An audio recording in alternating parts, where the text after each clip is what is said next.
பிதாவாகிய தேவனையும் ஆண்டவரை இயேசுவையும் அறிகிற அறிவினாலே கிருபையும் சமாதானம் உங்களுக்கு பெருகுவதாக. இன்றைய செய்தியின் தலைப்பாக, oh church, you are a crown of creation. அதாவது தமிழ்ல சொல்லுகிறேன், சபையே நீ ஒரு சிருஷ்டிப்பின் மகுடம். சபையே நீ ஒரு சிருஷ்டிப்பின் மகுடம், சிருஷ்டிப்பின் சிகரம். இப்படி ஆண்டவர் சபையை பார்த்து வித்தியாசமாய், வினோதமாய், விசேஷமாய் அவர் அன்பு கூறுகிறார். விசேஷமான பெயரால் நம்மை அழைக்கிறார். விசேஷமான நாமத்தால் நம்மை அழைக்கிறார். விசேஷித்த இடத்திலே தேவன் நம்மை உயர்த்தி வைக்க விரும்புகிறார். விரும்புகிறார் என்று சொல்றதை விட உயர்த்தி வைத்து விட்டு சொல்லுகிறார், நீ இந்த இடத்திலிருந்து நீ இந்த இடத்துல உயர்த்தப்பட்டிருக்கிறாய். ஆகவே குறிப்பிட்ட வசனங்களை வாசிக்க சொல்றேன். வாசிப்பாங்க, வசனத்தை கேளுங்க. இந்த செய்தியின் இந்த தலைப்பின் அடிப்படையில் இந்த செய்தியை கொடுக்கிறேன். கவனமாய் கேட்கும்படி அன்பாய் கேட்கிறேன். 1 கொரிந்தியர் 4ஆம் அதிகாரம் 7ஆம் வசனம்.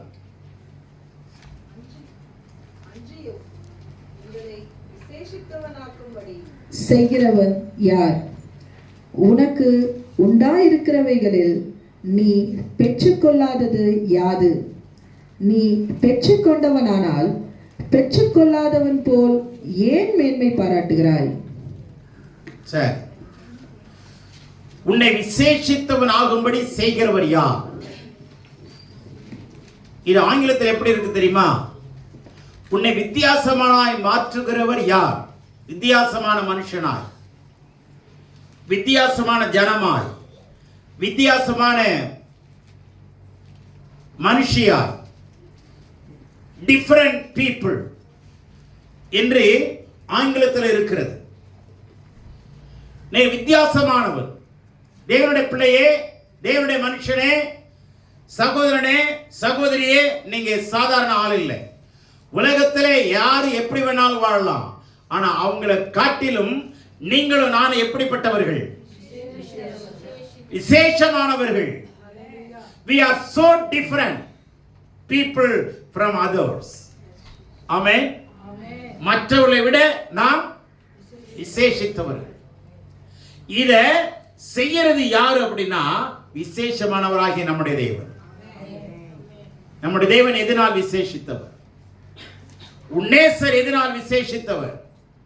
இதை படிக்க வேணாம், உன்னத பாட்டு 5:9 இருக்கு.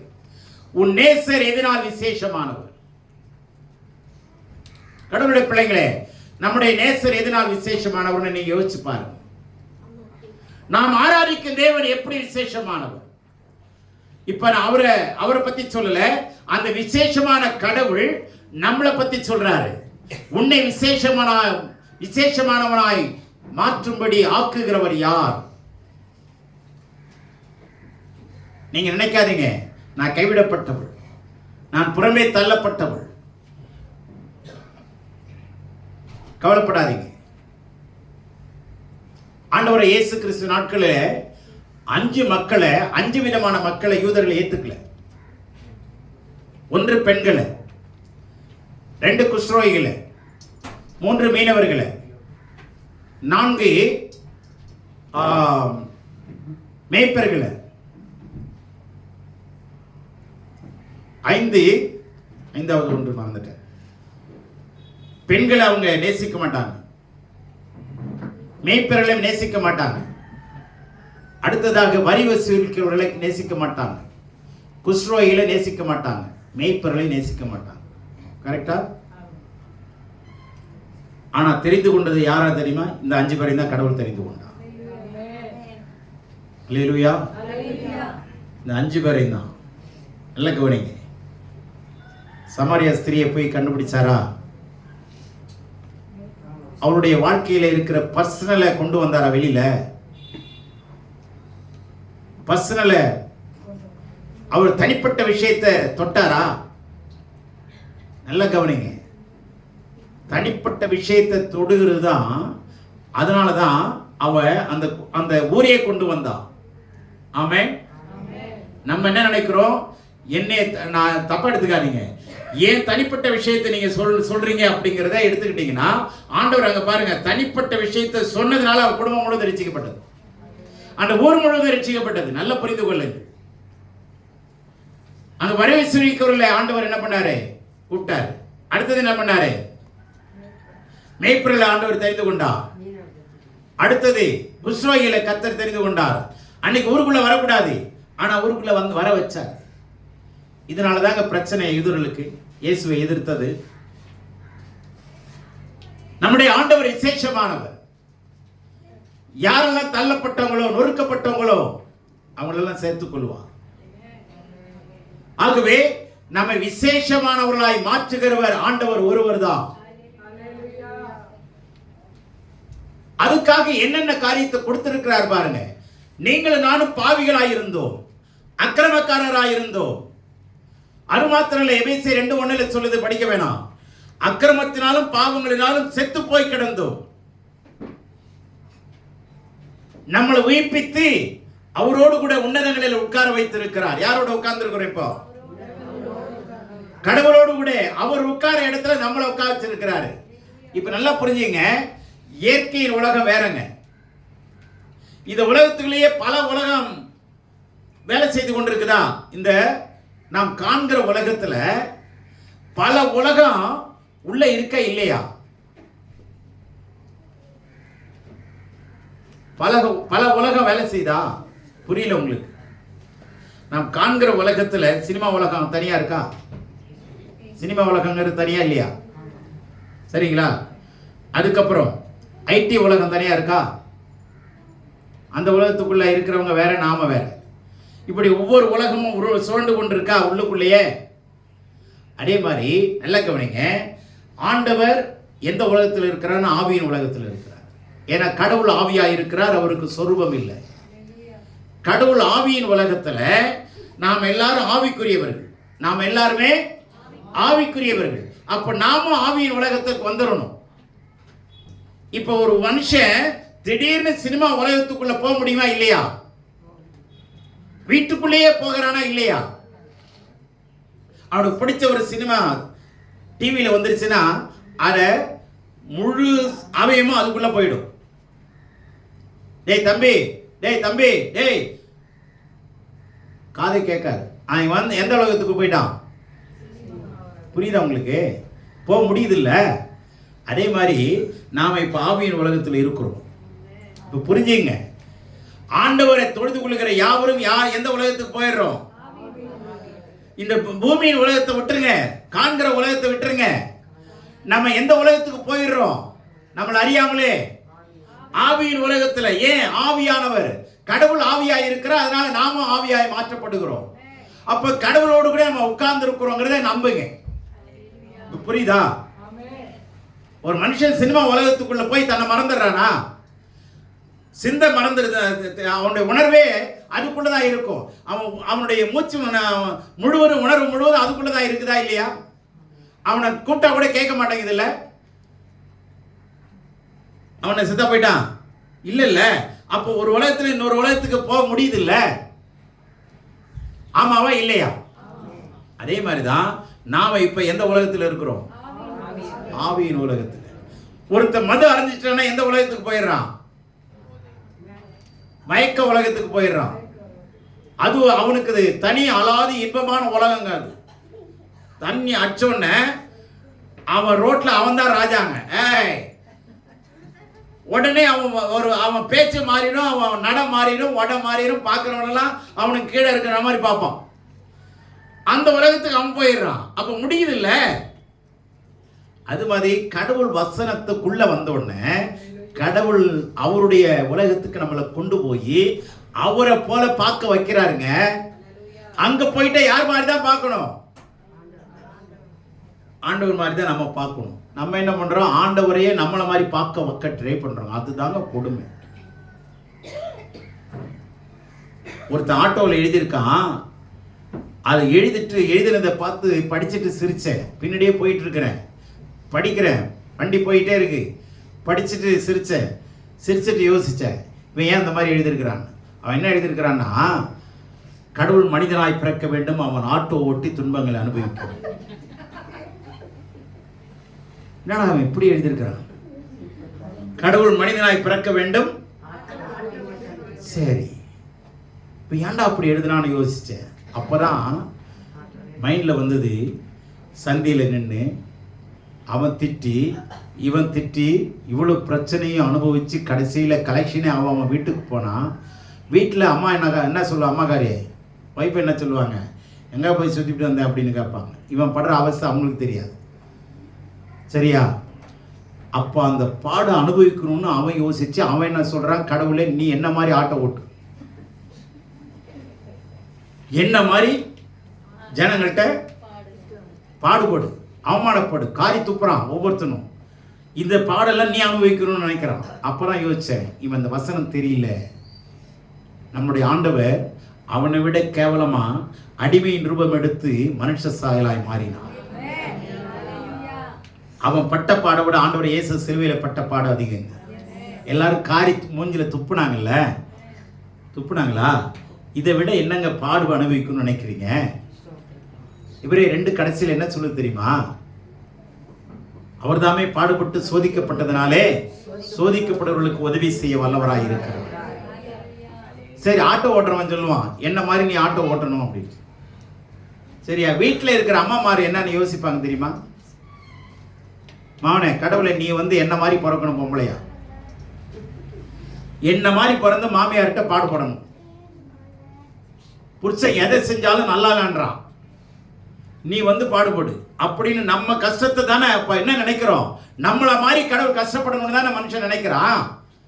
ஆனா கடவுள் சொல்றாரு, உன்னை விட நான் கஷ்டப்பட்டுட்டேன், உன் பாடுகளையும் வியாதிகளையும் நான் சுமந்துட்டேன், நீ இப்ப நம்பு, நான் உன்னை ஆசீர்வதிக்கிறேன். இதுதாங்க லெகுவா ஆண்டவர் மாத்திட்டாரு. நீங்க நம்புங்க போதும். அல்லேலூயா. இப்படி மாத்துனா அவர் நம்மளை என்ன பண்றாரா, விசேஷமானவர்களாய் மாத்துறாருங்க. சொல்லுங்க, நீங்களும் நானும் இப்ப யாரு? வாலி பிள்ளைங்களை, நீங்க வேலை செய்யற இடத்துல you are the special people, you are the different people. நீ வித்தியாசமான மனுஷங்கிறத முதல்ல மனசுல வைங்க. நீங்களும் நானும் யாரு? சொல்லுங்க நல்லா. ஆமா, விசேஷமான பார்வை எப்படி இருக்கணும்? விசேஷமா இருக்கணும். விசேஷமானுடைய பார்வை விசேஷமா இருக்கணும், விசேஷமா இருக்கணும். ஆமென். அல்லேலூயா. விசேஷமா இருக்கு. அதுக்கு தான் ஆண்டவர் என்ன சொல்றாரு? ரோமர் 3:2, அது எவ்விதத்திலும் மிகுதியா இருக்கிறது, தேவனுடைய வாக்கியங்கள் அவர்களிடத்தில் ஒப்புவிக்கப்பட்டது விசேஷித்த மேன்மையாமே. இப்ப நம்மளை அடைச்சி அவருடைய பிள்ளையா மாத்தி நம்மளை கையில என்ன கொடுக்கிறாரா? தேவனுடைய வாக்கியங்கள் நம்முடைய கரத்திலே கொடுக்கப்பட்டது விசேஷித்த மேன்மை. நீங்க கையில வச்சிருக்கிறீங்களே வேதம், அது யாருடையது? கடவுள் கொடுத்த வார்த்தைங்க. அது கடவுள் கொடுத்த லவ் லெட்டருங்க. அது கடவுள் கொடுத்த அன்பின் கடிதம். அது என்ன கடிதம்? சொல்லுங்க நல்லா. அன்பின் கடிதத்தை வாங்கி வம்பின் மக்களா வாழக்கூடாது. அன்பின் கடிதம்.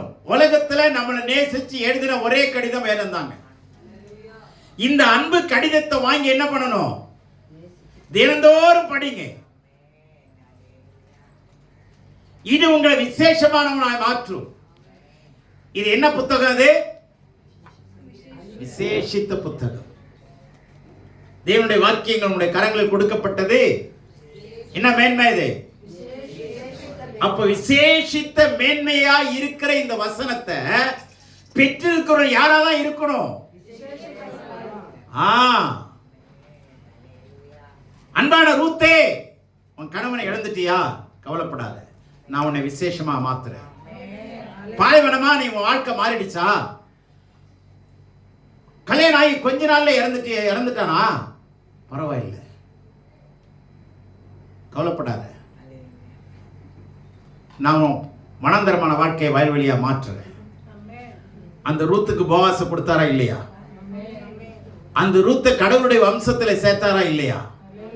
இப்ப ரூத் யாராவ மாறிட்டா? விசேஷமான வம்சத்துல ஒரு ஆளா மாறிட்டா. இயேசுவின் சந்ததியிலேயே ஒரு ஆளா மாறிட்டாங்க. ராகாப்பே உன்னை சரியா கனம் பண்ணல, பேரை வேற மாதிரி வச்சுட்டான். உனக்கு அசுத்தமான பேர் உனக்கு இருக்கு. இல்ல, நான் உன்னை விசேஷமான பேர் உள்ளவளாய் மாற்றுவேன். அந்த ராகாப் சந்ததியை இயேசுவின் சந்ததி கொண்டு வந்தது நம்முடைய ஆண்டவர். இன்னைக்கு கேட்கிற நீங்களும் நானும் ஆண்டவருடைய சந்ததியில நாம வந்திருக்கிறோம். ஏற்கனவே வந்தாச்சு. கைதிட்டோம் ஆண்டவருக்கு. நீங்களும் நானும் ஆண்டவருடைய சந்ததியில ஏற்கனவே வந்துட்டோமா இல்லையா? வந்துட்டோமா இல்லையா? விசேஷமானவர். அதனாலதான் விசேஷமான வார்த்தையை கடவுள் உங்களுக்கு கொடுக்கிறார். சரிங்களா? அடுத்தது 2 கொரிந்தியர் 9:14. உங்களுக்காக வேண்டுதல் செய்து தேவன் உங்களுக்கு அளித்த மிகவும் விசேஷித்த கிருபையின் நிமித்தம் உங்கள் மேல் வாஞ்சையா இருக்கிறார்கள். நல்லா கவனிங்க. தேவன் அளித்த என்ன கிருபை? விசேஷமான கிருபை. கிருபைனா என்ன தெரியுங்களா? தகுதி இல்லாத நமக்கு தகுதியான ஆசீர்வாதங்களை கொடுப்பது தாங்க கிருபை. தகுதி இல்லாதவனுக்கு தகுதியான நன்மையை கொடுப்பது என்னது? அது இலவசமா கொடுப்பது. இப்ப ஆண்டவர் அவருடைய பிள்ளையா நம்மளை ஏற்றுக்கொள்வது கிருபைனா என்ன அர்த்தம்? இது இலவசமான ஒரு அற்கொடையா இல்லையா? இலவசமான ஒரு மேன்மையா இல்லையா? இப்ப நீங்க ஆண்டவர் அறியாதவங்கள்ட்ட போய் கேளுங்களேன். நீங்க கடவுளுடைய பிள்ளையான்னு கேளுங்களேன். நான் நிறைய பேரை கேட்டிருக்கிறேன். சார் நீங்க கடவுளோட பிள்ளையான்னு கேட்டிருக்கேன். பொதுவாக தான் கேட்டேன். நீங்க கிறிஸ்தவரானலாம் கேட்கல. அவங்களுக்கு யாரா இருந்தாலும் கடவுள் பக்தி இருக்கு. நம்ம இந்தியாவில் இஸ்லாம் மதத்தை சேர்ந்தவங்களா இருந்தாலும் சரி, எந்த மதத்தை சேர்ந்தவங்களா அவங்களுக்கு என்ன இருக்கு? பக்தி இருக்கா இல்லையா? பக்தி இருக்கா இல்லையா? இருக்கு. இப்ப அவங்கள்ட்ட நான் கேட்கிறேன், ஐயா பக்தி இருக்கு உங்களுக்கு, நீங்க கடவுள் பிள்ளையானா என்ன சொல்லணும்? ஆமா இல்லைன்னு சொல்லணுமா இல்லையா? ஒரு சகோதரனை கேட்டேன், ஐயா நீங்க கடவுளுடைய பிள்ளை தானே? இல்லைங்க நான் இந்துனாரு. இந்த பதில் கரெக்டா பாருங்க. நான் இந்துவான்னு கேட்டேன். அவங்க மனசுல என்ன மைண்ட் செட் வச்சிருக்காங்கன்னா, கடவுளுடைய பிள்ளைங்கன்னா கிறிஸ்தவங்க. இப்ப புரியுதா? இப்ப அவர் என்ன யாருன்னு தெரிஞ்சுக்கிட்டாரு. நீ கிறிஸ்தவ மறுபடி என்னை கேட்கிற, நான் இந்துங்கிறாரு. புரிஞ்சதா? இப்போ அவங்க மைண்ட் செட்ல என்ன இருக்கு? இப்ப அவங்களுக்கே நான் கடவுளுடைய பிள்ளை இல்லைங்கிறது அவங்களே சொல்றாங்க. நான் மதத்தை சார்ந்தவன், கடவுளை சார்ந்தவன் இல்லைன்னு சொல்றாங்க. விளங்குதா? இப்ப நம்ம மதத்தை சார்ந்தவங்க இல்ல, கடவுளை சார்ந்தவர்கள், கடவுளை சேர்ந்தவர்கள். அதனால நம்ம சோர்வே கிடையாது. நமக்கு கடவுளை சார்ந்தவங்களுக்கு சோர்வு கிடையாது. சோர்ந்து போக மாட்டார். யாரோட இருக்கிறாங்க? அவங்க கடவுளோடு இருக்கிறாங்க. கடவுளோடு நடக்கிறவங்க, கடவுளோடு பேசுறவங்க, கடவுள் நம்மோடு பேசுகிறவர். அவர் விசேஷமான தெய்வம். எல்லா தெய்வங்களோட அவர் ஒருத்தர் தாங்க விசேஷமானது. எல்லா தேவர்களோட அவர் விசேஷமான தேவன். தேவர்களுக்கெல்லாம் தேவன். வாய் திறந்து ஆமென் ஆமென் சொல்லாதீங்க. ஆமென் அல்லேலூயா. ஆகவே கடவுள் நமக்கு விசேஷித்த கிருபையை இரண்டாவது தருகிறார். மூணாவதாக யோவான் 17:6, நீர் உலகத்தில் தெரிந்தெடுத்து எனக்கு தந்த மனுஷருக்கு உம்முடைய நாமத்தை வெளிப்படுத்தினேன். இப்ப முதல்ல நல்லா கவனிச்சுட்டே வாங்க. அவருடைய வார்த்தையை நமக்கு கொடுத்திருக்கிறார். விசேஷமான வசனத்தை, வேதத்தை கொடுத்திருக்கிறார். அடுத்த விசேஷமான கிருபையை நமக்கு கொடுத்திருக்கிறார். மூணாவது விசேஷமான நாமம். அந்த நாமம் என்ன? இயேசுங்கிற நாமம். இயேசு நாம அர்த்தம் என்ன? தமது ஜனங்களின் பாவங்களையோ வியாதிகளையோ நோய்களையோ நீக்கி அவர்களை விடுதலை ஆக்குகிறவர். இந்த மாதிரி பேரை எந்த ஊர்ல இருக்கு சொல்லுங்க? எந்த வேதத்தில் இருக்கு? தமது ஜனங்கள்னு சொல்றாரு. இந்த உலகத்தில் இருக்கிற அத்தனை ஜனங்களையும் என்னுடைய ஜனம்ன்றாரு. இப்ப என்னுடைய ஜனத்தின் பாவத்தையும் பாவத்தால் வருகிற வியாதிகளையும் அக்கிரமத்தையும் நீக்கி அவர்களை அதிலிருந்து விடுதலையாக்கி என்ன அவர்களை என் பிள்ளைய மாற்றிக் கொள்ளுகிற நாமம் தான் இயேசுவின் நாமம். இந்த நாமம் ஒரே ஒரு நாமம் தாங்க. வானிலும் பூவிலும் மேலான நாமம். அதனால ஆரம்பமே பாடணும். வானிலும் பூவிலும் மேலான நாமம் வல்லமையுள்ள நாமமது. வானிலும் பூவிலும் மேலான நாமம் வல்லமையுள்ள நாமமது. தூய சொல்லி துதித்திடும் நாமமது. தூய சொல்லி துதித்திடும் நாமமது. இயேசு என்ற திரு நாமத்திற்கு எப்போதுமே மிக ஸ்தோத்திரம். இயேசு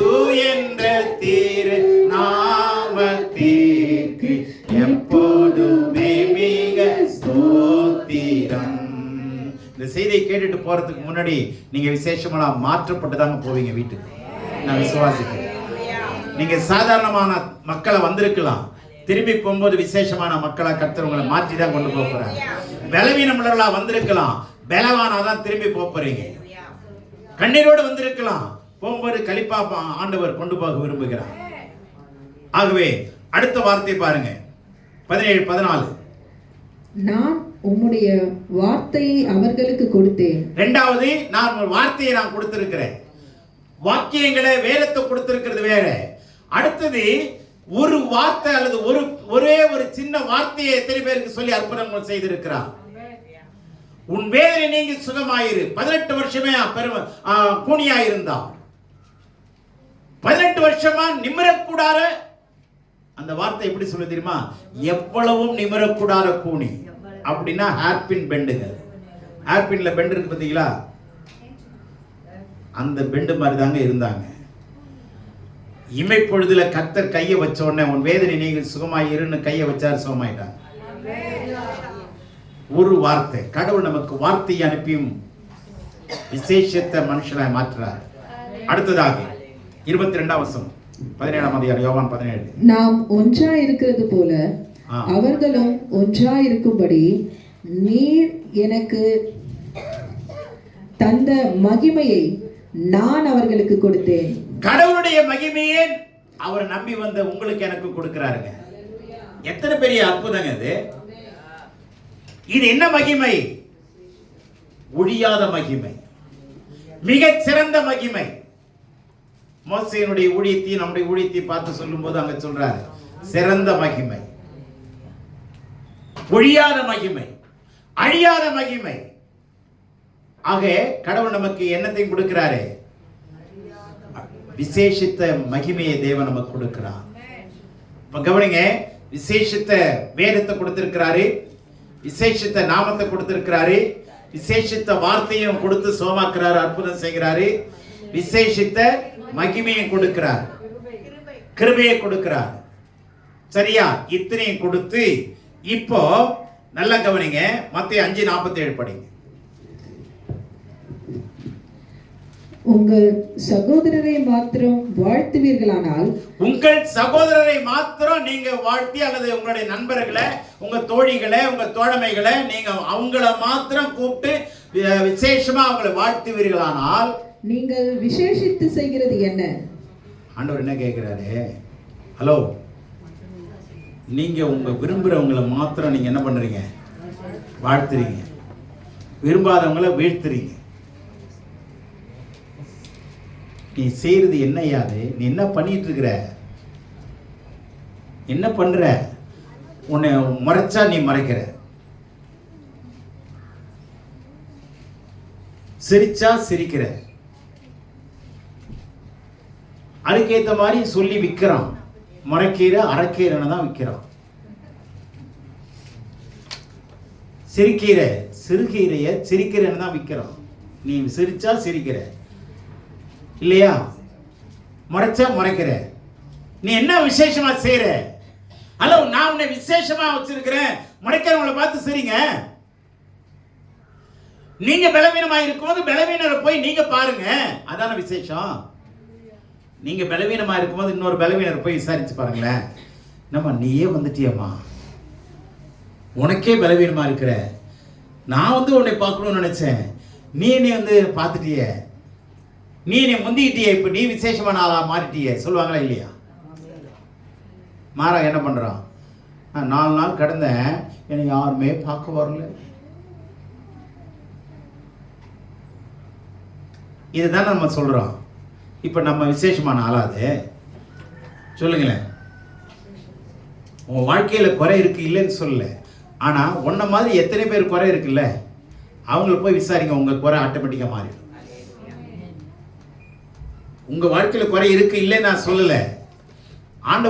ஆண்டவர் என்ன நமக்கு அந்த ஃபார்முலா வச்சிருக்காரு தெரியுமா? உன்ன மாதிரி இருக்கிற குறை உள்ளவங்களுக்காக நீ போய் ஜெபம் பண்ணு, அவங்கள போய் விசாரி, முடிஞ்ச உதவியை செய், வந்துரு, அங்க உன் குறை இருக்கான்னு பாரு. இதாங்க கிறிஸ்துவ சொல்லி கொடுக்கிற அன்பு, இதான் கிறிஸ்துவ நமக்கு சொல்லி கொடுக்கிற முறை. அல்லேலூயா. விளங்குதா? விசேஷத்தை செய்யறது என்ன? உன் ஃப்ரெண்டையே நீ வாழ்த்திட்டு இருக்கிற. உனக்கு விரோதமா மந்திரம் பண்றவங்கள வாழ்த்துங்க. நல்ல மந்திரம் பண்ணியா. ஒரு முட்டையை வைக்கிறது போல 2 முட்டையை வை, கவலை இல்லை. அது உடைக்காம வை. வீட்டில் கொண்டாந்து உடைச்சி போட்டுடுற. நீ உடைக்காம வச்சேன்னா நான் ஆம்லெட் போட்டு சாப்பிடுவேன். நான் பயப்பட மாட்டேன். அவங்கள வாழ்த்துங்க. ஆண்டவர் என்ன சொல்றாரு? உன்னை சபிக்கிறவர்களை ஆசீர்வதியுங்கள். இதாங்க விசேஷம். திரும்பி அவங்களை நீ சபிக்கிற, உன்னை வாழ்த்துறவங்கள வாழ்த்துற. என்ன விசேஷமா செய்யற? முறைக்கிற. இதுல என்ன பிரயோஜனம்? அதுக்காக நான் விசேஷத்தை மேன்மையை கொடுத்தேன், அதுக்காக விசேஷ வார்த்தையை கொடுத்தேன். உன் சத்துருவை நேசி, பசியாயிருவனுக்கு ஆகாரம் கொடு, துணி இல்லாதவனுக்கு துணியை கொடு. அல்லேலூயா. விசேஷமானவள் நீங்களும் நானும். பக்கத்தில் பார்த்து சொல்லுங்க, நீ நானும் விசேஷமா. சொல்லுங்க, நீ நானும். ஆமா, விசேஷமானவர்கள், விசேஷமானவர்கள், விசேஷமானவர்கள். உன்னுடைய வார்த்தையில நீங்க விசேஷமான ஆளா மாறணும். உன்னுடைய மூச்சில விசேஷமான மூச்சு விடணும். உன் மூச்சை கேட்டு பக்கத்துல சுகம் அடையணும். ஜெபம் பண்ணி கூட இல்லைங்க, மூச்சு விட்டாவே சுகமாகும். அவன் மூச்சை விட்டுறக்கூடாது, அதுதான் முக்கியம். பக்கத்தில் இருக்கிற மூச்சு விட்டாம பார்த்துங்க. கடவுள் நம்மளை விசேஷமானவர்களாய், we are all the special people in the sight of the Lord. அந்த பார்வையில விசேஷமானவங்க. உங்க பார்வையில நீங்க யார்? மோசே 12 பேரை அனுப்பிச்சாரு கானான் தேசத்தை வேவு பார்க்க சொல்லி. அதுல 10 பேர் வந்து என்ன சொன்னா, அவங்க பார்வைக்கு நாங்கள் வெட்டுக்கிளியை போல இருந்தோம். அவங்க பராக், அதாவது அவங்க எல்லாம் ராட்சதன். ஓகே, ராட்சதன் பார்வைக்கு சாதாரண ஆளு எப்படி இருப்பான்? ரைட். ஆனா அவன் சொன்ன இன்னொரு வார்த்தை, எங்க பார்வைக்கு நாங்கள் வெட்டுக்கிளிகளை போல இருந்தோம். இந்த வெட்டுக்கிளியை சும்மா உள்ளாமா? இது சமுதாயத்தை கெடுத்துரும். தவறான வார்த்தைகளை ஒரு காலம் பேசாதீங்க. தவறான வார்த்தைகளை ஒரு காலம் பேசாதீங்க. இதே பிரச்சனையை 2 பேர் பார்த்தாங்க. அவங்க வேற மாதிரி சொன்னாங்க. அவர்களை எளிதாய் ஜெயித்துக் கொள்ளலாம். விசுவாசித்தேன் ஆகையால் பேசினேன். விசுவாசிங்க, பேசுங்க. ஆமென். நேரம் இல்லை, அதுக்காக நான் சீக்கிரம் முடிக்கிறேன். மத்தேயு 6:25. ஆகையால் எண்ணத்தை உண்போம் எண்ணத்தை குடிப்போம் என்று உங்கள் ஜீவனுக்காகவும் எண்ணத்தை உடுப்போம் என்று உங்கள் சரீரத்திற்காகவும் கவலைப்படாதிருங்கள் என்று உங்களுக்கு சொல்லுகிறேன். ஆகாரத்தை பார்க்கிலும் ஜீவனும் உடையை பார்க்கிலும் சரீரமும், ஆகாரத்தை பார்க்கிலும் ஜீவனும் உடையை பார்க்கிலும் சரீரமும் விசேஷித்தவைகள் அல்லவா? இப்ப நல்ல கவனிங்க. ஆண்டவர் எப்படி எல்லாம் நம்மளை தேற்றி கொண்டு வராரு பாருங்க. நீ விசேஷமா என்னப்பா செய்யற? இனிமே அது மாதிரி செய்யாத. உன்னுடைய ஆகாரத்தை பார்க்கிலும் ஜீவன் விசேஷமானது, உன்னுடைய உடையை பார்க்கிலும் உன்னுடைய சரீரம் விசேஷமானது. இப்ப நம்ம என்ன பண்றோம்? சரீரத்தை விட உடைய விசேஷமா பார்க்கிறோம். உடைய யாராவது தொட்டுட்டா அவங்கள மறைக்கணும். இந்த பாரு, கரைப்பட்டுருச்சு பாரு. இனிமே உன் பக்கத்திலே உட்கார மாட்டேன். முடிஞ்சு போச்சா காரியம்? ஹலோ, உன்னுடைய உடையை விட உன்னுடைய சரீரம் விசேஷமா? ஆமென். ஆகாரத்தை விட உன்னுடைய ஜீவன் விசேஷமா? ஏன்னா இது 2மே கடவுள் கொடுத்தது. அல்லேலூயா. உன் சரீரம் விசேஷமானது. ஆகவே இனி உன்னுடைய சரீரத்தில் வியாதி இருக்கிறது இல்லை, பலவீனம் இருக்க போவது இல்லை. உனக்குள்ள இருக்கிற கரு விசேஷமானது. ஆமென். ஏனென்றால் ஆண்டவர் ஏற்படுத்தினது. அந்த கருவுக்கு உயிரை கொடுத்தது கடவுள். வயிற்றில் இருக்கிறது விசேஷமானது. உன் உடம்பு விசேஷமானது. அந்த உடம்புல ஊனம் இருக்கக்கூடாது. கட்டளை இடுங்க, ஊனமே என்னை விட்டு விலகி இயேசுவின் நாமத்தினாலே. கட்டளை கொடுங்க. டெய்லி பலவீனமே என்னை விட்டு போ என்று கட்டளை கொடுங்க. சமாதானத்துக்கு எதிராக இருக்கிற சூழ்நிலையை என்னை விட்டு விலகி என்று கட்டளை கொடுங்க இயேசுவின் நாமத்தினாலே. ஏன்னா நீங்க விசேஷமானவர். விசேஷமானது என்ன அர்த்தம் தெரியுமா? இப்போ அமைச்சர்களுக்கு நமக்கு என்ன வித்தியாசம்? அவங்களுக்கு அதிகாரமும் ஆளுகையும் இருக்கு, பவர் இருக்கு. அவங்களுக்கு பின்னாடி டிபார்ட்மெண்ட், போலீஸ் டிபார்ட்மெண்ட் இருக்கா? சரிங்களா? அதனால தான் நாம அவர்களுக்கு வித்தியாசம் இருக்கு. இப்போ ஆண்டவர் சொல்றாரு, வானத்திலும் பூமியிலும் சகல அதிகாரம் எனக்கு இருக்கு, அந்த அதிகாரத்தை உனக்கு கொடுக்கிறேன். இப்ப யார் விசேஷமானவங்க? அவங்களுக்கு சின்ன அதிகாரங்க, நமக்கு தாங்க பெரிய அதிகாரம். வானத்திலும் பூமியிலும் சர்வதிகாரம் நமக்கு இருக்கு. So we are all special people. We are all different attitude people. ஆமென். நமக்கெல்லாம் டிஃப்ரெண்ட் ஆட்டிடியூட் இருக்கணும். அவங்க வஞ்சாங்களா, அவங்க திட்டினாங்களா, நம்ம ஆசீர்வதிங்க. அவங்க முறுமுறுக்கிறாங்களா, நம்ம வெறுக்காம அவங்களுக்காக ஜெபம் பண்ணுங்க, அவங்கள நேசிங்க. இதான் வித்தியாசம். கடைசியா சொல்றேன், மத்திய 23:23 பாருங்க. மாயக்காரராகிய வேத பாரகரே, பரிசேயரே, உங்களுக்கு ஐயோ! நீங்கள் ஒர்த்தலாமிலும் வெந்தயத்திலும் சீரகத்திலும் தசமபாகம் செலுத்தி நியாயப்பிரமாணத்தில் கற்பித்திருக்கிற விசேஷித்தவைகளாகிய நீதியையும் இரக்கத்தையும் விசுவாசத்தையும் விட்டுவிட்டீர்கள். இவைகளையும் செய்ய வேண்டும், அவைகளையும் விடாதிருக்க வேண்டுமே. இப்போ கடவுளுக்கு கொடுக்கறத சொல்றார். தசமபாகம்னா கடவுளுக்கு கொடுக்கிற விஷயத்தை.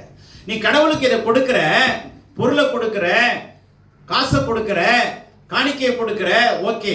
ஆனா எது இருக்கணும்? நீதி, இரக்கம், விசுவாசம். இது ஒண்ணுமே இல்லையே.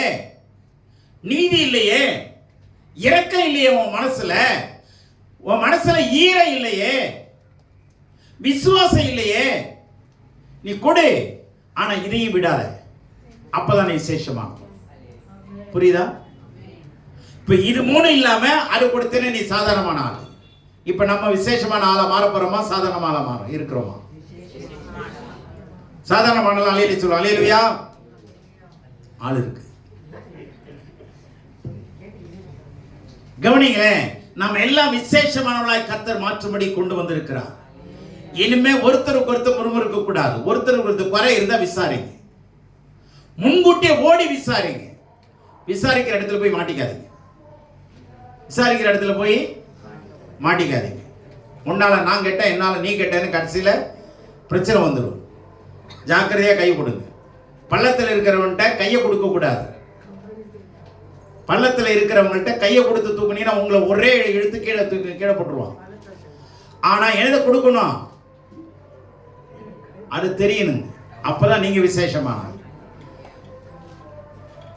நீங்க போட்டிருக்கிற துப்பட்டாவை கொடுக்க கூடாது, அதாவது முந்தானியை கொடுக்க கூடாது, மொத்தமா எடுத்துருவான். தனியா டவலை கொடுங்க. இழுத்தா இழுக்க முடியலன்னா டவலோட போயிடும். புரியுதா உங்களுக்கு? ஜாக்கிரதையா உதவி செய்யுங்க. ஏதோ சொல்லுது, உதவி செய்யுங்க, ஜாக்கிரதையா உதவி செய்யுங்க. இல்லைங்க இருந்தாங்க அந்த முந்தானியை பிடிச்சுங்க அப்படின்னு இழுத்தீங்கன்னு கொடுத்தீங்கன்னு வச்சுங்களேன், அவ்வளவுதான். கீழே போய் கூட நீங்களே நின்றுக்கிட்டு கத்தணும். அதனால கடவுள் சொல்றாரு, ஜாக்கிரதையா வேகமாய் நடந்து கொள்ளுங்க. அல்லேலூயா. ஆகவே விசேஷித்தவர்களாய் கடவுள் வைக்கணும்னா இந்த மாதிரி விசேஷமான ஆட்டிடியூட்ஸ், ஸ்பெஷல் ஆட்டிடியூட்ஸ், படைவுகள்லாம் மறந்துடுங்க. ஆண்டவரே என் சுபாவம் மாத்துங்க. எனக்கு சிக்கன் இல்லை அப்படின்னா அன்னைக்கெல்லாம் முகத்தை பாருங்களேன், ரசம்னு சொல்லி பாருங்க, விஷம் மாதிரி பார்க்கும். ரசமா அதே இல்லாம எத்தனை பேர் இருக்கிறாங்க? இது இல்லைன்னா சாப்பாடு இறங்க மாட்டேங்குது. இதெல்லாம் இது ஒரு போதைங்க. அது இதுல இருந்தெல்லாம் வெளியே வரணும். சாப்பாட்டுல இருந்து போதையில இருந்து வெளியே வரணும். இது இல்லைன்னா சாப்பிட மாட்டேன், வறுவல் இல்லைன்னா சாப்பிட மாட்டேன், பொரியல் இல்லைன்னா சாப்பிட மாட்டேன், எதுவுமே இல்லை கருவாடாவது வேணும், சுட்டாவது சாப்பிடணும். நம்மெல்லாம் விசேஷமானவர்கள், கிடைச்சதை சாப்பிட்டுங்க. ஆமென். கடவுள் நம்மை ஆசீர்வதிப்பா. கர்த்தர் நம்ம விசேஷமானவர்கள். சபையே நீ விசேஷமான ஒரு படைப்பு. சபையே நீ ஒரு சிருஷ்டிப்பின் மகுடம். Oh church, you are a crown of creation. அல்லேலூயா. சிகரமே நீங்களும் நானும் தாங்க. சொல்லுங்க, சிகரமே. கடவுள் உங்களை ஆசீர்வதிப்பாராக. ஆமென்.